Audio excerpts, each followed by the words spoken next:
Ինչու մեծն Հովհաննես Թումանյանը հայ ժողովրդին անվանեց «դառնացած ժողովուրդ»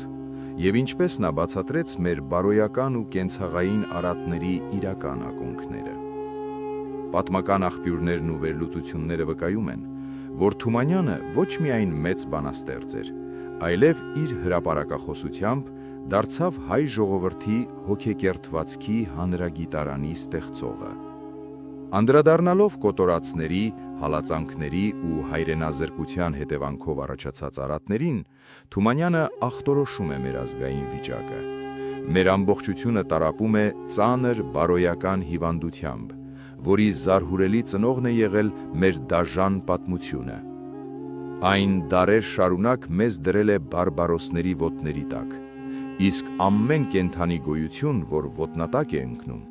եթե չի մեռնում, անխուսափելիորեն այլանդակվում ու դառնանում է։ Թումանյանը բերում է հասարակ վարունգի թփի օրինակը. երբ այն ոտքի տակ է ընկնում, պտուղն այլևս չի ուտվում, քանի որ չափազանց դառնանում է։ Բայց Թումանյանը տալիս է հանճարեղ մի բացատրություն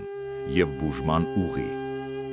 Ինչ առաքինություններ ունեն հայերը, իրենց բնածինն է, իսկ ինչ վատն է, պարտադրվել է բռնակալներից։ Նա ցույց է տալիս, որ մեր ժողովուրդն անկախությունը կորցնելուց հետո էլ զարմանալիորեն պահպանել է ազգային դիմագիծը։ Սակայն մեր ամենամեծ ողբերգությունն այն է, որ մենք մեզ չենք ճանաչում, երկիր ունենք, չենք ճանաչում, պատմություն, գրականություն ու լեզու ունենք, չենք ճանաչում։ Այս ինքնաճանաչման պակասն է խանգարում վերագտնել մեր իրական ոգին ու բուժվել դարևոր դառնությունից։ Չնայած այս ծանր վիճակին,